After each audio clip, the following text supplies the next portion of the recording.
পূর্ব মেদিনীপুর জেলা প্রশাসনের কঠোর সিদ্ধান্তে মন্দারমণিতে 140টি অবৈধ হোটেল ভাঙার নির্দেশ আসায় ওইসব হোটেল ব্যবসার সাথে জড়িয়ে থাকা কয়েক হাজার মানুষের রুটি রুজি বন্ধের মুখে।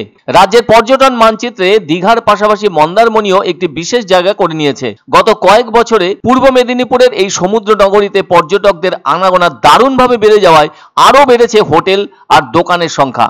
তবে বিশেষভাবে অভিযোগ, মন্দারমণিতে গত কয়েক বছরে গড়ে ওঠা বেশ কিছু হোটেল, রিসর্ট, দোকান বেআইনিভাবে তৈরি করা হয়েছে।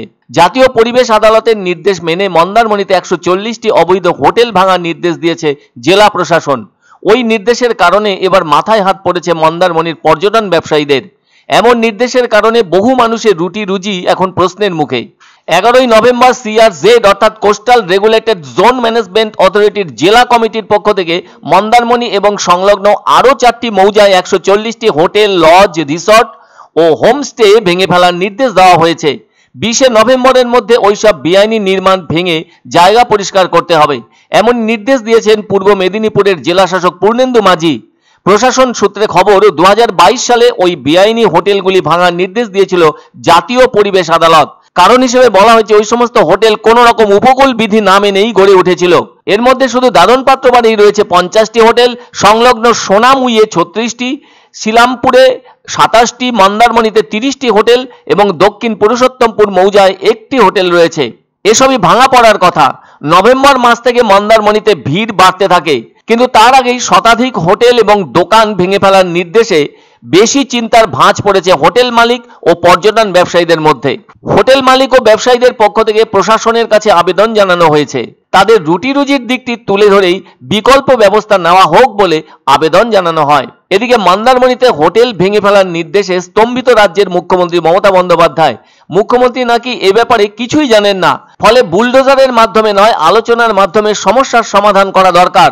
তা না হলে তো বড়দিন ও নতুন বছরের মুখে কঠিন সর্বনাশ সামনে আসবে। সবচেয়ে বড় কথা, কোটি কোটি টাকা খরচ করে হোটেলগুলি গড়া হয়েছে।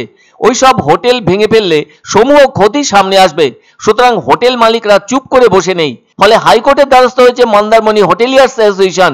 তাদের বক্তব্য, শুধু মন্দারমণি নয়, পুরী, দীঘা, গোয়ার মতো জায়গাগুলোতেও সি বিচের কাছেই সব হোটেল মাথা উঁচু করে দাঁড়িয়ে আছে। তাহলে মন্দারমণির জন্য আলাদা নিয়ম কেন? এক যাত্রায় পৃথক ফল হবে কেন? তবে অভিযোগ উঠেছে, সমুদ্র পাড়ে হোটেল ও রিসর্ট বানাতে গিয়ে অনেকে নিয়ম নীতি তোয়াক্কা না করে যেখানে সেখানে বেআইনি নির্মাণ তুলেছেন। মন্দারমণি একটা পশ্চিমবঙ্গের মানচিত্রে তথা ভারতবর্ষের মানচিত্রে একটা পর্যটন হিসাবে একটা বড় জায়গা দখল করে আছে। সেই সূত্রে আমি বলবো, প্রশাসনকে অনুরোধ করব যাতে রাজ্য সরকার এবং প্রশাসন এরা উভয় পক্ষ, আমরা অ্যাসোসিয়েশনের পক্ষ থেকে আমরা অনুরোধ জানাবো যাতে এটাকে বিবেচনা করে দেখা যায়। যারা হোটেলে ব্যবসা করতেন বা পর্যটকদের থাকার জন্য ব্যবস্থা করতেন, সেক্ষেত্রে অনেকটা অসুবিধার সম্মুখীন হতেই হবে। কিন্তু যেহেতু গ্রিন ট্রাইব্যুনালের আদালতের একটা অর্ডার আছে, ট্রাইব্যুনালের অর্ডার তো কার্যকরী করতেই হবে রাজ্য সরকার। এক অন্য অনুভূতির স্পর্শ পাওয়া যায় রয়কো ব্র্যান্ডের গেঞ্জি ও জাঙ্গিয়ায়। তাই ছোট বড় সবার পছন্দ রয়কো গেঞ্জি ও জাঙ্গিয়া। প্রস্তুতকারক জয়মনি হোশিয়ারি, কলকাতা। আনন্দ সংবাদ, আনন্দ সংবাদ। 30 বছরের নির্ভরযোগ্য প্রতিষ্ঠান ইন্দ্রমণি রাইস মিল। আমাদের কয়েকটি জনপ্রিয় ব্র্যান্ড হলো তাজ, বরলি, খুশি ইত্যাদি। আমাদের factory outlet CG trading company, Dinbazar, axis ব্যাংকের পাশে, জলপাইগুড়ি। এখানে সুলভ মূল্যে গুণগত মানের সব ধরনের চাল পাওয়া যায়।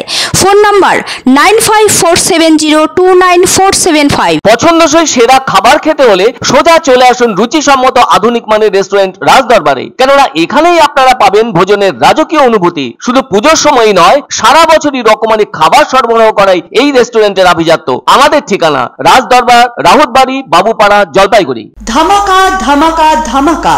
সানরাইজ মার্বেলের নতুন শোরুম শীঘ্রই আসতে চলেছে জলপাইগুড়ি গৌরীয় মঠের পাশে, নতুন করলা সেতুর কাছে। এখানে পাবেন আধুনিক টাইলসের রকমারি সম্ভার।